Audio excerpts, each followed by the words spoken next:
तो दोस्तों बहुत सारे स्टूडेंट्स की रिक्वेस्ट आ रही थी कि सर टेंस के ऊपर एक वीडियो बना दीजिए। तो इस वीडियो में मैं आपको टेंस के बारे में पूरी डिटेल से नॉलेज दूंगा कि टेंस को आखिर हम किस तरह से अपनी डेली लाइफ में यूज़ करते हैं और आखिर टेंस का मतलब क्या होता है और उसके जो रूल्स होते हैं उनको हम किस तरह से क्लेरिफाई करते हैं। तो ये जो सारी डिटेल है वो मैं आपको इस वीडियो में बता दूंगा, तो वीडियो को आपको अंत तक देखना है। मुझे पता है कि आपने आज से पहले भी कई बार टेंस की बहुत सारी वीडियोस देखी हैं और मैं जानता हूं कि आपको कहां पर कंफ्यूजन होता है कि आपको टेंस याद नहीं होते या फिर आप टेंस को भूल जाते हैं। मैं सारी बातें आपकी जानता हूं क्योंकि जिस टाइम पर मैंने टेंस को सीखा था उस टाइम पर मुझे भी वही सेम प्रॉब्लम्स का सामना करना पड़ा था जो कि आपको करनी पड़ती हैं। तो इस तरह के जो डाउट्स होते हैं उन सभी डाउट्स को आज मैं इस वीडियो में क्लियर कर दूंगा, तो वीडियो को आपको अंत तक देखना है। तो सबसे पहले हम स्टार्ट करेंगे टेंस के बारे में, आखिर टेंस होता क्या है। देखिए, टेंस को बहुत सारे लोग सिर्फ एक ग्रामर की तरह लेते हैं, लेकिन टेंस असल में एक ग्रामर नहीं है। टेंस एक जो है समय को बताने वाला टॉपिक है, यानी कि ये आपका ये बताएगा कि कौन सा कार्य किस समय में हुआ है। बस वो कार्य शुरू हो चुका है, खत्म हो गया है, शुरू होने वाला है या फिर चल रहा है। ये जो सारी क्रियाएं होती हैं, ये जो सारा समय होता है, इन्हीं समय को दिखाने के लिए हम टेंस का यूज करते हैं। इन्हीं सेंटेंसेस को बनाने के लिए इंग्लिश में कुछ रूल्स दिए गए हैं जिन्हें हम टेंस कहते हैं, यानी कि टेंस के रूल्स। अब इन्हीं रूल्स को हमें अपनी इस वीडियो में पढ़ना है, तो हम इन्हें किस तरह से जो है क्लासिफाई करते हैं ये इस वीडियो में हम देखने वाले हैं। आप सब जानते हैं कि टेंस 3 प्रकार के होते हैं, प्रेजेंट, पास्ट और फ्यूचर, और इनके अंदर इन सभी को 4-4 भागों में डिवाइड किया गया है। अब ये जो 4-4 भाग हैं इनको हम किस तरह से डिफाइन करेंगे, चलिए इस वीडियो में जान लेते हैं। तो अब मैं आपको लेकर चलता हूँ व्हाइट बोर्ड की तरफ, जहाँ पर ये जो सारे टॉपिक्स हैं मैं आपको समझाऊंगा। तो दोस्तों देखिए, किसी भी सेंटेंस को बनाने का इंग्लिश में स्ट्रक्चर क्या होता है। तो देखिए, किसी भी सेंटेंस को बनाने के लिए आपको सबसे पहले उसमें सब्जेक्ट का पता होना बहुत ज़रूरी है। उसके बाद उस सेंटेंस को किस टेंस में बोला गया है वो आपकी हेल्पिंग वर्ब आपको बता देगी। यानी कि अब हम आगे जो टेंस पढ़ेंगे उनमें हमें सिर्फ ये हेल्पिंग वर्ब ही बताएगी कि जिस टेंस को या फिर जिस भी सेंटेंस को हम पढ़ रहे हैं वो आपका कौन सा टेंस है और कौन सा सेंटेंस है और किस टेंस में बनाया गया है। तो ये जो सारी बातें हैं वो आपकी हेल्पिंग वर्ब उसमें हमें बताने में मदद करेगी। उसके बाद आपको अपना जो कार्य है वो आपको उसमें लिख देना है, यानी कि अपनी वर्ब जो है, जो भी आप उसमें कार्य कर रहे हैं वो आपको उसमें लिख देनी है। और उसके बाद सबसे लास्ट में आपको जो भी आपका ऑब्जेक्ट है या फिर जो भी आपके अदर वर्ड्स जो होते हैं आपके सेंटेंस में, उन सभी को आपको सबसे लास्ट में अपने सेंटेंस के लिख देना है। तो ये जो स्ट्रक्चर है इससे आप इंग्लिश के सभी सेंटेंस को बना सकते हैं। अब हम बात करेंगे सबसे पहले हेल्पिंग वर्ब के बारे में, क्योंकि यदि आपको टेंस पढ़ने हैं तो टेंस का सारा खेल ही आपका हेल्पिंग वर्ब का होता है और उसके बाद आपका वर्ब का होता है। तो सबसे पहले हम बात करेंगे हेल्पिंग वर्ब के बारे में कि कौन से टेंस में कौन सी हेल्पिंग वर्ब आती है। तो देखिए, जैसा कि मैंने आपको बताया था कि टेंस को 3 कैटेगरी में बांटा गया है। एक है आपका प्रेजेंट में, एक है आपका पास्ट में और एक है आपका फ्यूचर में। अब इन तीनों ही टेंसेज में कौन कौन सी हेल्पिंग वर्ब लगेंगी। तो देखिए, जो प्रेजेंट है उसमें आपका डू और डज ये हैं। उसके बाद है आपके इज, एम, आर, और उसके बाद है आपके हैज, हैव, हैज और हैव। अब उसके बाद देखिए, जो आपका पास्ट है उसमें डू और डज के स्थान पर आपका लगेगा डिड। यदि आपको कोई भी सेंटेंस प्रेजेंट से पास्ट में चेंज करना है और यदि उसमें कोई क्वेश्चन वगैरह पूछा गया है तब हम डू डज का यूज करते हैं। यदि नेगेटिव सेंटेंसेस हैं तो हम डू डज का यूज करते हैं। तो उसको यदि आपको प्रेजेंट से पास्ट में बदलना है तो उसके स्थान पर आपको डिड लगा देना है। उसके बाद यदि इज, एम, आर उसमें यूज हुए हैं और यदि आपको उसे पास्ट में दिखाना है तो इसमें आपको यूज करना है वाज वर्ब का। उसके बाद आपको यदि हैज और हैव उसमें दिए गए हैं, आपका प्रेजेंट का कोई सेंटेंस है और उसे उसने हैज और हैव में बनाया है, तो यदि उसे हम पास्ट में चेंज करेंगे तो उसमें आपका आएगा हैड। अब रही बात आपकी फ्यूचर की। फ्यूचर में do, does, did, was, were, is, am, are, has, have, had इनमें से किसी का भी यूज नहीं होगा, सिर्फ आपके सेंटेंसेस में यूज होगा विल का। और यदि वाज, वर वाले जो सेंटेंसेस होते हैं, ऐसे इज, एम, आर वाले सेंटेंसेस होते हैं, यदि इनको आप फ्यूचर में बनाना चाहोगे तो आपको इसमें यूज करना पड़ेगा विल बी का। और उसके बाद यदि इसमें हैड या फिर हैज हैव वाले सेंटेंसेस आपको दिए गए हैं और यदि आपको उन्हें फ्यूचर में ट्रांसलेट करना है तो आपको उसमें यूज करना पड़ेगा विल हैव का, विल हैव का। अब इसमें एक जो है सेंटेंस और रह गया है, एक स्ट्रक्चर और रह गया है, वो है आपका हैज और हैव के साथ आपको बीन लगाना है, बीन, और इधर हैड के साथ आपको बीन लगाना है और विल हैव के साथ बीन लगाना है। ये एक बार अलग है और एक बार बीन के साथ है। इस तरह से आपको इन्हें याद रखना है। तो प्रेजेंट, पास्ट और फ्यूचर, इन तीनों ही टेंसेस में आपकी यही सारी हेल्पिंग वर्ब यूज होंगी। तो सबसे पहले आपको एक काम करना है कि आपको सिर्फ इनकी हेल्पिंग वर्ब याद कर लेनी है, रट लेना है इनको। यदि इनमें से कोई भी चीज दिखे तो आपको तुरंत समझ जाना है कि प्रेजेंट में है, इनमें से कोई भी चीज आपको दिखे तो समझ जाना है कि ये पास्ट में है, और यदि इनमें से कोई भी चीज आपको दिख जाए तो ये समझ जाना है कि ये आपकी फ्यूचर में है। तो इस तरह से आप हेल्पिंग वर्ब को इनमें रट सकते हैं। अब मैंने आपको एक चीज और बताई है कि डू डज के स्थान पर पास्ट में डिड का यूज कर सकते हैं और फ्यूचर में विल का यूज कर सकते हैं। इजम मार के स्थान पर पास्ट में बदलने के लिए वर का या फिर वाज का, या फिर अगर पास्ट से आपको प्रेजेंट में ट्रांसलेट करना है तो आपको वाज वर के स्थान पर इजम मार का यूज करना है, और यदि फ्यूचर में पहुंचाना है तो विल बी का। उसके बाद हैज और हैव यदि दिए गए हैं तो आपको हैड लगा देना है पास्ट में ट्रांसलेट करते टाइम, और यदि फ्यूचर का यूज किया गया है तो आपको विल हैव का यूज करना है। और यदि इसका जो नेक्स्ट है उसमें आपको हैज हैव बीन भी कई बार मिलेगा, हैड बीन भी कई बार मिलेगा और विल हैव बीन भी कई बार मिलेगा। तो इसे जब हम टेंस को आगे पढ़ेंगे जब समझेंगे। अब मैं आपको एक बात और बता दूं कि ये वाली जो लाइन है, ये वाली लाइन, इस वाली लाइन में हमेशा वर्ब की फर्स्ट फॉर्म आएगी, वर्ब की फर्स्ट फॉर्म। इसमें हम हमेशा वर्ब की फर्स्ट फॉर्म का ही यूज करेंगे। डू, डज, डिड और विल, इन सब के साथ वर्ब की फर्स्ट फॉर्म आएगी। अब जो इज, एम, आर, वाज, वर और विल बी, ये वाले जो आपके हेल्पिंग वर्ब हैं, इनके साथ आपकी हमेशा वर्ब की फर्स्ट फॉर्म के संग आईएनजी आएगी, वर्ब की फर्स्ट फॉर्म के संग आईएनजी। इस तरह से आप इन्हें याद रख सकते हैं। इसके साथ भी वर्ब की फर्स्ट फॉर्म प्लस में आईएनजी। यहां तक आपको क्लियर है। अब बचा आपका हैज, हैव, हैड और हैड के बाद विल हैव। इन सब के साथ आपकी हमेशा जहां भी ये देखेंगे वर्ब की थर्ड फॉर्म ही इनके साथ आएगी, V3। वर्ब की थर्ड फॉर्म हमेशा इनके साथ आएगी। और उसके बाद यदि आपको कहीं पर मिले हैज, हैव और प्लस में इनके साथ बीन भी लगा मिलता है, कई बार हैड के साथ भी बीन मिलता है और विल हैव के साथ भी कई बार बीन मिलता है।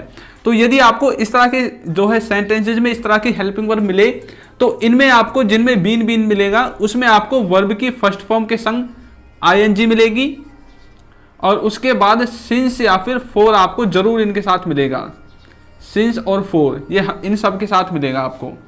तो इस तरह से आपकी जो हेल्पिंग वर्ब है और आपकी जो वर्ब है वो अब तक क्लियर हो चुकी है। अब इनको हमें क्लेरिफाई करना है कि इनको हम किस तरह से टेंस में डिवाइड करेंगे, क्योंकि टेंस को इसी तरह से बनाया गया है। अब देखिए, ये जो आपकी चीज मैं आपको बता रहा हूं, ये वाली फर्स्ट, ये जो मैंने आपको बताया है फर्स्ट वाला सिस्टम, ये आपका क्या है? ये आपका है इंडेफिनेट, ये है आपका इंडेफिनेट।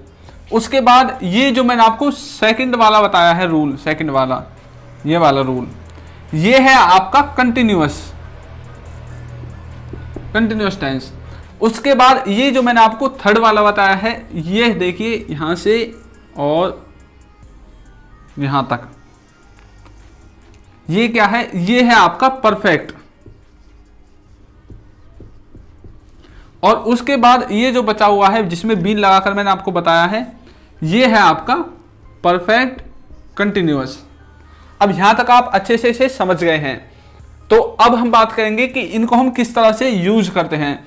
अब एक बात आप अपने दिमाग में बिल्कुल बैठा लीजिए, इंडेफिनेट, कंटिन्यूअस, परफेक्ट और परफेक्ट कंटिन्यूअस के बारे में। सबसे पहले मैं आपको बताऊंगा कंटिन्यूअस के बारे में। कंटिन्यूअस का मतलब होता है कि कोई कार्य मेरे बोलते टाइम प्रेजेंट में चल रहा होगा। अब जैसे मैं बोल रहा हूं कि आप यह वीडियो देख रहे होंगे, तो इसका मतलब है कि जब मैं बोल रहा हूं तभी यह कार्य चल रहा है, यानी कि आप ये कार्य कर रहे हैं। तो वीडियो देखने का जो कार्य है वो आपका कंटिन्यूअस टेंस में आएगा, जो रेगुलर चल रहा है आपके बोलते या फिर देखते टाइम। अब देखते टाइम का मतलब मैंने प्रेजेंट में देखते टाइम बोला है, तो प्रेजेंट का कंटिन्यूअस। यदि पास्ट में आपके देखते टाइम कोई कार्य चल रहा था तो रहेगा तो कंटिन्यूअस, लेकिन पास्ट का कंटिन्यूअस पहुंच जाएगा यहां पर, वाज वर्ब पर आपका पहुंच जाएगा। उसके बाद यदि फ्यूचर में वो कार्य चल रहा होगा तो कंटिन्यूअस तो आपका रहेगा, लेकिन वो पहुंच जाएगा फ्यूचर में, और फ्यूचर के जो भी हेल्पिंग वर्ब हैं वो उसमें यूज हो जाएंगे। अब उसके बाद देखेंगे हम परफेक्ट को, इसको मैं सबसे लास्ट में करवाऊंगा। अब ये परफेक्ट क्या चीज है? परफेक्ट का मतलब है कोई चीज परफेक्टली हो जाना, यानी कि कोई कार्य या तो परफेक्टली शुरू हो गया है या परफेक्टली खत्म हो गया है।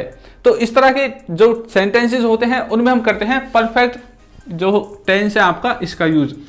अब परफेक्ट में यदि कोई कार्य खत्म हो चुका है या फिर शुरू हो चुका है तो उसमें हम प्रेजेंट में हैज और हैव का यूज करेंगे, और उसके साथ आपकी वर्ब की थर्ड फॉर्म मैंने आपको बताया है। यदि वही कार्य पास्ट में खत्म हो चुका था या पास्ट में ही शुरू हो चुका था तो उस तरह के सेंस में हम बनाएंगे पास्ट में हैड के साथ वर्ब की थर्ड फॉर्म लगाकर। और यदि कोई कार्य फ्यूचर में ही स्टार्ट होगा और फ्यूचर में ही खत्म हो जाएगा या फिर फ्यूचर में ही खत्म होगा, तो इस तरह के जो सेंसेस होते हैं उनमें हम करते हैं फ्यूचर परफेक्ट का यूज, यानी कि विल हैव के साथ वर्ब की थर्ड फॉर्म। अब यहां तक आपको बिल्कुल क्लियर हो चुका होगा। अब इसमें हम बोलेंगे परफेक्ट कंटिन्यूअस का यूज कैसे करते हैं। तो हैज हैव के साथ बीन लगेगी, हैड के साथ बीन और विल हैव के साथ बीन। अब परफेक्ट कंटिन्यूअस का मतलब क्या है? देखिए इसमें दो चीज हैं, एक तो है आपका परफेक्ट टेंस यानी कि पी से परफेक्ट, और जो ये दूसरा है ये आपका कंटिन्यूअस। इसका मतलब वो कार्य कंटिन्यूअस मतलब चल रहा है, चल रहा था, चल रहा होगा। मैंने ये बताया आपको, कंटिन्यूअस का मतलब है कोई चीज रेगुलर अवस्था में चलना, पास्ट में, फ्यूचर में या फिर प्रेजेंट में किसी भी चीज में आपकी चल रही है, रेगुलर है वो उस टाइम पे, आपके देखते टाइम पे। उसके बाद जो परफेक्ट है इसका मतलब है कि वो या तो शुरू हो चुका है या फिर खत्म हो चुका है। अब परफेक्ट का मतलब क्या है कि वो कार्य परफेक्टली हो चुका है, स्टार्ट। अब इसमें हम स्टार्ट की बात करेंगे परफेक्ट कंटिन्यूअस में, मतलब कोई कार्य किसी समय से स्टार्ट हो चुका है और कंटिन्यूअस अवस्था में चल रहा है। तो इस तरह के सेंस में आप यूज करेंगे परफेक्ट कंटिन्यूअस टेंस का। अब आपको ये जो सारी हेल्पिंग वर्ब हैं ये अच्छे से समझ में आ गई होंगी। अब मैं आपको इनके रूल के बारे में और अच्छे से समझाऊंगा, तो वीडियो को अंत तक देखना बिल्कुल ना भूलें। अब हम बात करेंगे सबसे पहले सब्जेक्ट के बारे में। ये सब्जेक्ट क्या होता है? सब्जेक्ट का मतलब होता है कि जो भी व्यक्ति कार्य को कर रहा है, इसमें जो इन सारे कार्यों को करेगा जो मैंने अभी आपको बताए हैं वो ही आपका सब्जेक्ट कहलाएगा। और उसके साथ ही आपको ये जो सारी चीजें हैं, जो हेल्पिंग वर्ब मैंने आपको बताई हैं और जो वर्ब आपको बताई है, ये आपको लगानी है।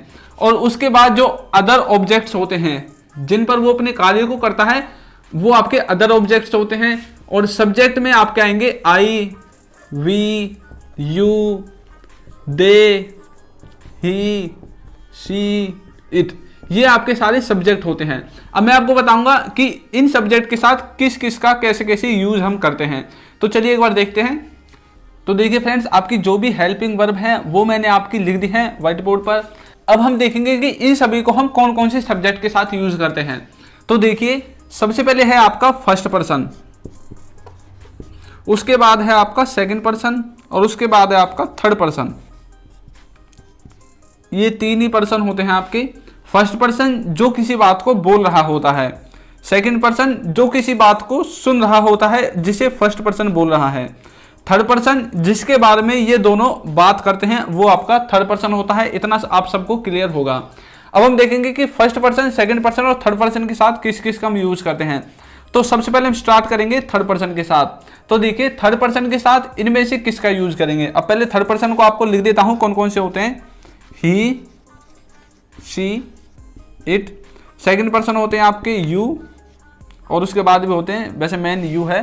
फर्स्ट पर्सन में आपके आते हैं आई और वी, ज्यादातर आप इनका यूज करते हैं इसलिए मैंने इनको ही लिखा है। अब देखिए डू, डज, डिड और विल, इनमें से सबसे पहले हम याद करेंगे कि थर्ड पर्सन के साथ किसका यूज करते हैं।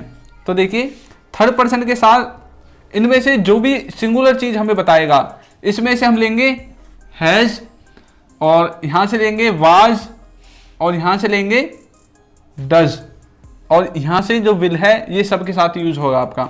यानी कि थर्ड पर्सन के साथ आपके क्या क्या लिया गया है, डज। उसके बाद इसमें से हमने लिया नहीं, इसमें से आएगा आपका इज, इसमें से इज, इसमें से लिया है हमने हैज, और यहां से लिया है हमने वाज, और यहां से लिया है विल। विल आपका सबके साथ यूज होगा। आपको मैं सबसे पहले बता दूं, जिन जिन पर मैं आपको ये गोला सा लगाऊंगा मतलब वो आपके सबके साथ यूज होंगे। First person, second person, third person, वो सबके साथ यूज होंगे जिन जिन पर मैं आपको गोला लगाकर दिखाऊंगा। ये आपके सबके साथ यूज होंगे, इनमें कोई भी किसी भी तरह की कोई हेराफेरी नहीं है। जिन जिन पर मैंने गोला लगाया है उनको आप किसी के भी साथ यूज कर सकते हैं, first person, second person, third person.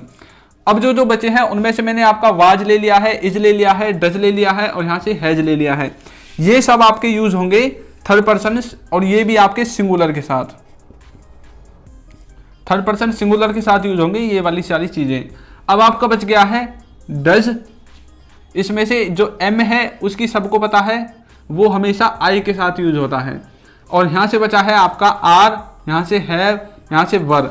अब आपके 1 2 3 4 ये 4 चीजें बच गई हैं। इनका यूज आप इन सभी के साथ कर सकते हैं, लेकिन यहां पर जो आई है, आई, इसके साथ आपको यूज करना पड़ेगा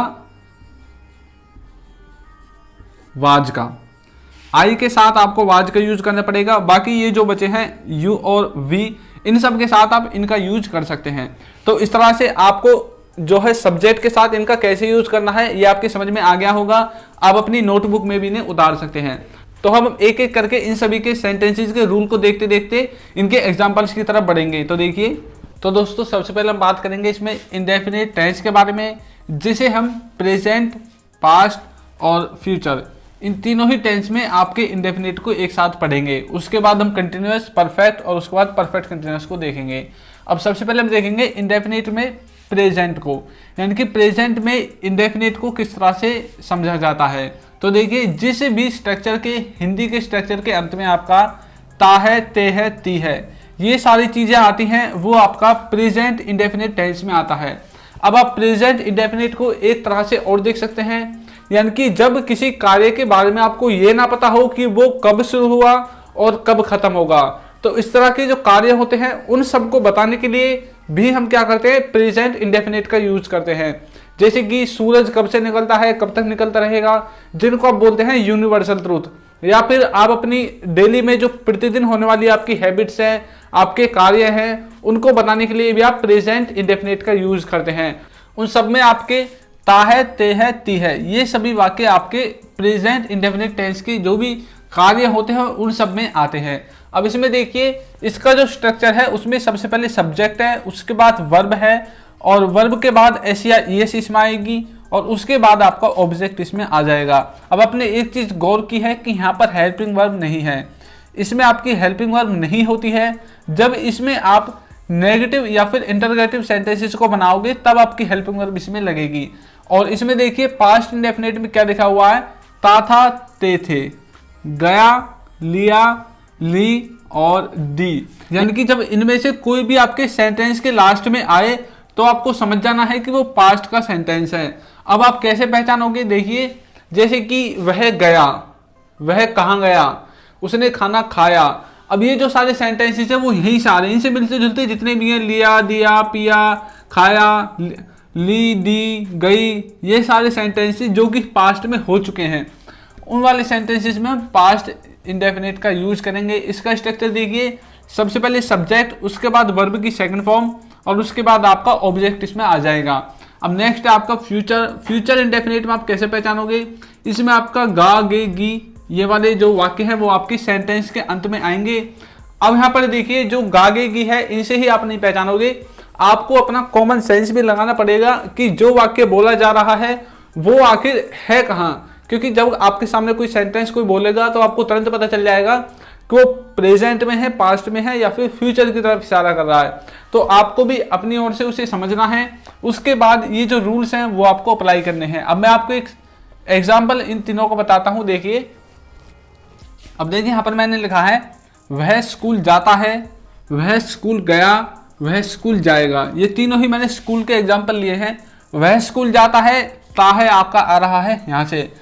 वैसे भी हमें इस सेंटेंस से एक चीज का पता चलता है कि वह स्कूल जाता है, वह कब तक जाता है, कब से जाता है, ये चीज़ हमें पता नहीं है। यानी कि जब भी ऐसे सेंटेंसेस हों या फिर डेली यूजेस सेंटेंसेस हो, क्योंकि वह स्कूल जाने का कार्य को डेली करता है, तो ऐसे वाले सेंटेंसेस में आप प्रेजेंट इंडेफिनिट का यूज करेंगे। अब यहाँ पर देखिए वह स्कूल गया, यानी कि क्रिया आपकी पास्ट में पहुंच चुकी है, क्योंकि वह तो स्कूल गया है यानी कि जा चुका है। अब वह स्कूल गया, ये देखिए यहाँ से गया, लिया, दिया, पिया, खाया, ये सारे सेंटेंसेस जिसमें या आपका लास्ट में आएगा वो आपके पास्ट इंडेफिनिट में आएंगे। और नेक्स्ट है वह स्कूल जाएगा, यहाँ पे गा से आपको पिछड़ गया है कि वह स्कूल जाएगा। अब देखिए इसकी स्ट्रक्चर के हिसाब से इंग्लिश कैसे बनेगी। सबसे पहले सब्जेक्ट यानी कि वह का इंग्लिश क्या होती है, ही। उसके बाद देखते हैं वर्ब, क्योंकि हेल्पिंग वर्ब इसमें है नहीं। अब वह स्कूल जाता है तो वर्ब क्या है, यानी कि कोई कार्य, उसको कहते हैं जाना। अब इसमें जाना यानी कि जाता, इसको इंग्लिश में क्या बोलते हैं, गो। अब इसमें वर्ब के बाद एस आपको लगानी है। ये एस लगेगी थर्ड पर्सन सिंगुलर के साथ। थर्ड पर्सन सिंगुलर होता है आपका ही, शी और इट, ये आपके थर्ड पर्सन सिंगुलर होते हैं। अब इसमें जो थर्ड फॉर्म है वो लगेगी ही के साथ, सी के साथ, इट के साथ। अब ही आपका थर्ड पर्सन है तो इसमें लगेगी ES, he goes to school. इसका मतलब है कि वो स्कूल जाता है। अब वह स्कूल गया, अब सबसे पहले सब्जेक्ट क्या है इसमें, ही। अब सेकंड फॉर्म आनी चाहिए किसकी, वर्ब की। अब वर्ब की फर्स्ट फॉर्म है गो, सेकंड फॉर्म है वेंट, जाने वाली। ही वेंट टू स्कूल, वह स्कूल गया। तो इसे आप इस तरह से देखेंगे, वह स्कूल जाएगा, यानी कि सबसे पहले सब्जेक्ट क्या है आपका, ही। उसके बाद विल। अब वर्ब की फर्स्ट फॉर्म आएगी यानी कि गो, जाने को इंग्लिश में कहते हैं गो। उसके बाद टू, उसके बाद स्कूल। अब इसमें देखिए जो टू स्कूल लिखा हुआ है, ये टू स्कूल है और यहाँ पे ये टू स्कूल है, ये आपका ऑब्जेक्ट में काउंट होगा। यानी कि जो भी आपके सेंटेंसेस में अदर वर्ड्स बच गए हैं वो सब आपके जो है ऑब्जेक्ट में काउंट होंगे। तो इस तरह से आप इंडेफिनिट टेंस को बनाओगे। अब इसका मैं आपको नेगेटिव, इंटरगेटिव नेगेटिव बना के दिखाता हूँ। अब देखिए इसका यदि हम नेगेटिव बनाएंगे तो उसमें आपको डू या डज का यूज करना पड़ेगा। अब इसका स्ट्रक्चर कैसे होगा, सबसे पहले सब्जेक्ट, उसके बाद डू या फिर डज, दोनों में से कोई एक, वर्ब की फर्स्ट फॉर्म और उसके बाद आपका ऑब्जेक्ट। ये आपका आएगा नेगेटिव वाले सेंटेंसेस के लिए। जैसे कि वह स्कूल नहीं जाता है, वह स्कूल नहीं जाता है का बनेगा he does not go to school. वह स्कूल नहीं जाता है, he does not go to school. अब इसमें देखिए इसमें कैसे बनाएंगे, इसमें आपका डज के स्थान पर सिर्फ डिड आ जाएगा, जैसे कि मैंने आपको बताया है। अब इसमें बोलेंगे he did not go to school. ये बात मैंने आपको पहले ही समझा दी है, डू, डज और डिड की। यदि डज को आप डू या डज में से किसी को पास्ट में ले जाना चाहते हैं तो डिड में कन्वर्ट हो जाएगा, और यदि इसे फ्यूचर में बनाएंगे तो इसमें आपका जो विल है उसके बाद सीधा नॉट लग जाएगा, he will not go to school. इस तरह से आप इसे बनाएंगे। तो यहां तक आपका क्लियर है। और यदि अभी तक आपको ये वाली चीजें समझ में नहीं आई हैं, डू डज वाली, तो एक बार वीडियो को पीछे से देख लीजिए, आपके सब कुछ समझ में आ जाएगा। अब इसको बनाते हैं हम इंटरगेटिव में। इंटरगेटिव में क्या होगा, ये जो डू डज है ये आपके सामने निकल कर आ जाएंगे। अब देखिए कैसे, डज, किसी भी टेंस का इंटरगेटिव बनाना है तो उसकी हेल्पिंग वर्ब को आपको सामने लिख देना है। अब इसमें डज है हेल्पिंग वर्ब, तो डज सबसे आगे लिख दिया, उसके बाद ही, उसके बाद गो टू स्कूल। इसका मतलब है क्या वो स्कूल जाता है, तो इसे इस तरह समझेंगे। इसमें बोलेंगे did he go to school. इसका मतलब है कि क्या वो स्कूल गया। इसमें हमने इंटरगेटिव बना दिया है। इसमें सब इंटरगेटिव में इंटरगेटिव मार्क आपका पीछे आ जाएगा। इसमें आपका विल आगे इसमें आपका विल आगे आ जाएगा, will he go to school. तो इसे आप इस तरह से बनाएंगे। तो अब आपको ये समझ में आ गया होगा। और यदि आपको इंटरगेटिव नेगेटिव बनाना है तो इसमें जो सब्जेक्ट है इसके बाद सिर्फ आपको इसमें नॉट जोड़ना पड़ेगा यहाँ पर।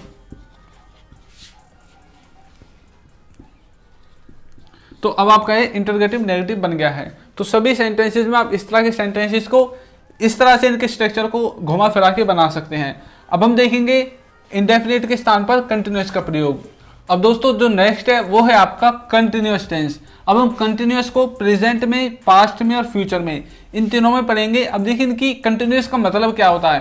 कंटिन्यूस का मतलब होता है कि कोई कार्य रेगुलर अवस्था में आपके बोलते या फिर आपके देखते टाइम प्रेजेंट में चल रहा है, या फिर आपके बोलते या फिर देखते टाइम वो पास्ट में चल रहा था, या फिर फ्यूचर में चल रहा होगा।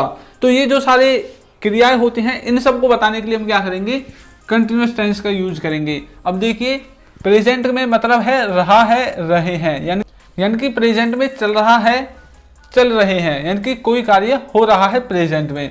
पास्ट में रहा था, यानी कि पास्ट में बीते हुए टाइम में जब आप उस कार्य को देख रहे थे तो वो कार्य उस टाइम पे चल रहा था या फिर रहे थे। अब फ्यूचर में वही कार्य चल रहा होगा या फिर रहे होंगे। इस तरह का सेंस आप दिखाना चाहते हैं।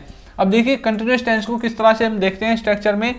इसमें जो सबसे पहले सब्जेक्ट है वो सब्जेक्ट आ जाएगा, उसके बाद आपकी हेल्पिंग वर्ब यानी कि इज एम में से कोई एक आ जाएगा, उसके बाद वर्ब के संग आईएनजी और ऑब्जेक्ट सबसे लास्ट में। इनमें सिर्फ आपकी हेल्पिंग वर्ब चेंज होगी, बाकी सारा स्ट्रक्चर जो है वो आपका सेम रहेगा। अब देखिए इसके कुछ एग्जांपल्स देखते हैं, जैसे कि वह। अब देखिए ये जो मैंने इसमें सेंटेंसेस लिखे हैं इनके माध्यम से हम इस कंटिन्यूस टेंस को किस तरह से समझेंगे। देखिए यहाँ पे लिखा हुआ है वह स्कूल जा रहा है। इसका मतलब है कि वो प्रेजेंट में स्कूल जा रहा है, यानी कि ये क्रिया वो कर रहा है। अब इसको हम कैसे बोलेंगे, सबसे पहले सब्जेक्ट यानी कि ही, उसके बाद इज एम आर में से कोई एक, तो ही के साथ आपका लगता है इज, ही इज। उसके बाद वर्ब, वर्ब क्या है, जाना, जाने को इंग्लिश में कहते हैं गो। अब उसके साथ आईएनजी यानी कि going to school. He is going to school, वह स्कूल जा रहा है, वह स्कूल जा रहा था। अब यहाँ पर सिर्फ आपका ये इज एम आर में से ये वाली चेंज होंगी, उसके स्थान पर वाज वर्ब में से कोई एक लग जाएगी। अब देखिए he is going to school, अब इसमें इज के स्थान पर ही के साथ आएगा वाज, तो आ जाएगा he was going to school. अब इसमें कैसे लिखेंगे, he was going to school, वह स्कूल जा रहा था, यानी कि पास्ट में वो ये कार्य कर रहा था। अब इसमें देखिए वह स्कूल जा रहा होगा, इसमें हम फ्यूचर के बारे में बात करेंगे कि आने वाले टाइम में वो स्कूल जा रहा होगा। अब इसमें बोलेंगे he will be going to school, यानी कि आने वाले टाइम में वो स्कूल जा रहा होगा। तो इसे आप कंटिन्यूअस टेंस को इस तरह से समझ सकते हैं, यानी कि कोई कार्य या तो प्रेजेंट में हो रहा है, या फिर पास्ट में हो रहा था, या फिर आने वाले टाइम में हो रहा होगा। तो इस तरह के सभी सेंटेंसेस को बताने के लिए आप यूज करेंगे कंटिन्यूअस टेंस का। अब इनमें यदि आप नेगेटिव इंटरोगेटिव बनाना चाहते हैं तो सिर्फ, यदि आपको नेगेटिव बनाना है तो सिर्फ ही इज नॉट, यहाँ इसके बाद आपको नोट लगा देना है जो आपकी हेल्पिंग वर्ब है। इसी तरह से यहाँ पे आपको नोट लगा देना है, और यहाँ पे विल नॉट के बीच, यहाँ पे विल और बी के बीच में नोट लगा देना है। तो इस तरह से आपका नेगेटिव बन जाएगा। यदि आपको इंटरोगेटिव बनाना है तो इसमें जो इज है उसको आपको आगे उठाकर ले आना है, बाकी सब कुछ सेम रहेगा। इसमें आपका वाज आगे आ जाएगा और इसमें आपका विल आगे आ जाएगा, बाकी सब सेम रहेगा। तो इस तरह से आप कंटिन्यूअस टेंस को बनाएंगे। तो अब देखते हैं हम अपने नेक्स्ट को, जो है आपका परफेक्ट टेंस को। परफेक्ट टेंस यानी कि अब हम परफेक्ट टेंस के बारे में पढ़ेंगे। परफेक्ट टेंस को प्रेजेंट, पास्ट और फ्यूचर, इन तीनों में ही किस तरह से बनाते हैं। देखिए परफेक्ट टेंस का मतलब होता है कि आप किसी कार्य को प्रेजेंट में या तो शुरू कर चुके हैं या फिर खत्म कर चुके हैं, यानी कि आपने वो कार्य चाहे प्रेजेंट में किया है, पास्ट में किया है या फिर आने वाले समय में करेंगे, लेकिन वो कार्य परफेक्टली होना चाहिए, या तो खत्म होना चाहिए या फिर शुरू होना चाहिए। तो इस तरह के सेंस में हम यूज करेंगे परफेक्ट टेंस का। अब इसकी पहचान देखिए, प्रेजेंट में इसकी पहचान है चुका है, लिया है, दिया है, ली है, दी है, ये आपकी प्रेजेंट में इसकी पहचान है। और पास्ट में पहुंचाने के लिए इसमें से है को गायब करके सिर्फ था लगाना है, यानी कि चुका था, लिया था, दिया था, ली थी, दी थी। और उसके बाद यदि इसे फ्यूचर में पहुंचाना है तो इसमें से था हटा के अब लग जाएगा होगा, चुका होगा, लिया होगा, दिया होगा, ली होगी। तो इस तरह से आप इसमें पीछे वाले सेंस को चेंज करके प्रेजेंट, पास्ट और फ्यूचर जो कि आप अपने सेंस से पता करेंगे। यानी कि आपको पता होना चाहिए, जब कोई सेंटेंस बोलेगा तो आपको पता चल जाएगा कि प्रेजेंट में बोल रहा है, पास्ट में बोल रहा है या फिर फ्यूचर में बोल रहा है। तो इसमें आपको ये वाली चीजें रटने की जरूरत नहीं है, सिर्फ आपको अपने टेंस को पहचानने की जरूरत है कि वो कौन से टेंस में बोल रहा है। ये तो आपको पता चल ही जाएगा कि वो प्रेजेंट का है, पास्ट का है या फिर फ्यूचर का है। अब देखिए इसका स्ट्रक्चर किस तरह से काम करता है। इसमें आपको सबसे पहले लिखना है सब्जेक्ट, उसके बाद हैज या फिर हैव, उसके बाद आपको लिखनी है वर्ब की थर्ड फॉर्म और उसके बाद आपका ऑब्जेक्ट इसमें आ जाएगा। अब ये जो आगे वाले टेंस हैं इनमें आपका हैज हैव के स्थान पर सिर्फ हैड आ जाएगा और इसमें आ जाएगा विल हैव। बाकी आपका सारा एकदम सेम रहेगा। अब देखिए कुछ एग्जांपल्स। वह, तो देखिए इसके जो एग्जांपल्स हैं, वह घर जा चुका है, यानी कि प्रेजेंट में ये कार्य हो चुका है घर जाने का। वह घर जा चुका था, यानी कि पास्ट के पिछले समय में वह यह कार्य कर चुका था। ऐसा सेंस ये वाला सेंटेंस दे रहा है। वह घर जा चुका होगा, यानी कि आने वाले टाइम में वह घर जा चुका होगा। अब देखिए इसको किस तरह से बनाएंगे। सबसे पहले सब्जेक्ट यानी कि ही, अब ही के साथ आपका आएगा हैज, ही हैज। अब आएगी आपकी वर्ब की थर्ड फॉर्म। अब जाने को इंग्लिश में कहते हैं गो, गो की सेकंड फॉर्म वेंट और थर्ड फॉर्म है गॉन, तो ही हैज गॉन टू। अब इसमें क्या रखना है, हाउस या फिर होम, वो आपके ऊपर डिपेंड करता है कि आप हाउस लिखोगे या फिर होम। तो he has gone to home या फिर हाउस, जो भी आप लिखना चाहते हैं। तो इस तरह से मैंने बोल दिया कि वह घर जा चुका है या फिर वह घर गया है। ये दोनों ही सेंस लिख लेंगे। गया है, लिया है, दिया है, चुका है, ली है, दी है, इनमें से वह घर जा चुका है या फिर वह घर गया है, ये वाले सेंस इससे ही निकल जाएंगे। अब नेक्स्ट देखिए, वह घर जा चुका था। अब इसमें सिर्फ आपको हैज को हटाकर हेड लिखना है, तो इसका सेंस निकलेगा वह घर जा चुका था पास्ट में। अब इसको कैसे बोलेंगे, he had gone to house. यहां पर मैं हाउस लिख देता हूं। वह घर जा चुका था, वह घर जा चुका होगा। अब यहां पर हैड के स्थान पर आपको विल हैव लिख देना है। He will have gone to house, वह घर जा चुका था। तो इस तरह से आप परफेक्ट टेंस को पढ़ सकते हैं, यानी कि कोई कार्य चुका है, लिया है, दिया है, ली है, दी है, ये आपका प्रेजेंट में। चुका था, लिया था, दिया था, ली थी, दी थी, ये आपका पास्ट में। चुका होगा, लिया होगा, दिया होगा, ली होगी, ये आपका फ्यूचर में बताएगा। तो अब हम देखते हैं इसके लास्ट पार्ट के ऊपर, जो है आपका perfect continuous tense. Perfect continuous tense, अब इसमें पढ़ेंगे परफेक्ट कंटिन्यूअस टेंस के बारे में। अब इसको हम फिर से प्रेजेंट, पास्ट और फ्यूचर तीनों ही टेंसेस में देखेंगे और इसकी पहचान के बारे में सबसे पहले बात कर लेते हैं। परफेक्ट कंटिन्यूअस का मतलब होता है कि कोई कार्य किसी समय से चल रहा है, या फिर पास्ट के किसी समय से चल रहा था, या फिर फ्यूचर के किसी समय से चल रहा होगा। यानी कि कोई कार्य किसी निश्चित समय से स्टार्ट होगा या फिर अनिश्चित समय से स्टार्ट होगा और उसके बाद आगे चलता जाएगा। उसके अंत के बारे में हमें पता नहीं है कि वो कब खत्म होगा, लेकिन वो रेगुलर चल रहा है, ऐसे सीन हमें इसमें दिखाना है। अब देखिए इसका जो स्ट्रक्चर है वो किस तरह से बनेगा। इसमें आपको देखिए से रहा है, से रहे हैं, ये आपका प्रेजेंट में बताएगा। पास्ट में से रहा था, से रहे थे, इससे आपको पहचानना है पास्ट में है। और से रहा होगा, से रहे होंगे, ये आपका बताएगा कि ये फ्यूचर में है।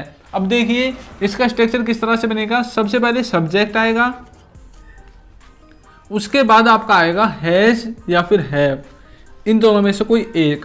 उसके बाद आपका आएगा बीन, उसके बाद वर्ब की फर्स्ट फॉर्म के पास आईएनजी, और उसके बाद आपका सिंस या फिर फोर, इन दोनों में से कोई एक इसमें आ जाएगा। अब उसके बाद लास्ट में जो भी आपका ऑब्जेक्ट वगैरह है वो आपका सबसे लास्ट में इसमें आ जाएगा। तो इस तरह से इसका स्ट्रक्चर प्रेजेंट के लिए है। पास्ट में बदलने के लिए सिर्फ हैज हैव हटेगा और इसमें हैड आ जाएगा आपका, यानी कि हैज हैव के स्थान पर हैड, और फ्यूचर में बताने के लिए हैज हैव के स्थान पर आएगा विल हैव, विल हैव। अब चलिए इसके एक एग्जांपल लेते हैं।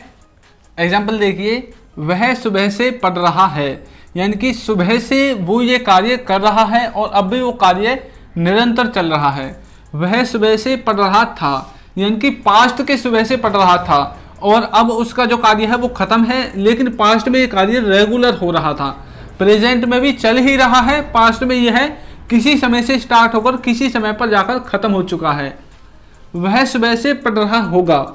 यानी कि फ्यूचर के बारे में बात करें, फ्यूचर के किसी समय से, यानी कि फ्यूचर की किसी सुबह से लेकर वो यह कार्य निरंतर कर रहा होगा, ऐसा सेंस हम इसमें दिखाएंगे।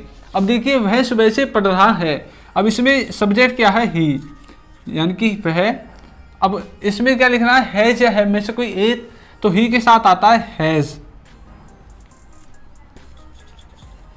He has. अब उसके बाद लिखना है आपको बीन। अब पढ़ने को इंग्लिश में क्या कहते हैं, स्टडी, STUDY। अब उसके बाद आपको लगानी है ING, स्टडिंग।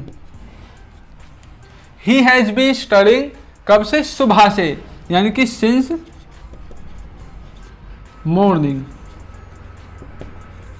तो वह सुबह से पढ़ रहा है।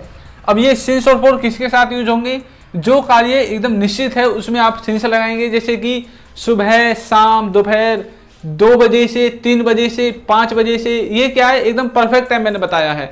यदि मैं बोलूँ 2 घंटों से, तो ये परफेक्ट नहीं है, एनिश्चित टाइम है, तो इसमें आप लगाएंगे फॉर का यूज। 2 बजे से में लगाएंगे सिंस का, 2 घंटों से में लगाएंगे फॉर का। तो इस तरह से आप इनमें डिफरेंस करेंगे। वह सुबह से पढ़ रहा था, अब इसमें कुछ नहीं करना, सिर्फ हैज हटाकर हैड लगा देना है, बाकी सारा जो स्ट्रक्चर है वो सेम रहेगा। अब इसे कैसे बोलेंगे, he had been studying since morning.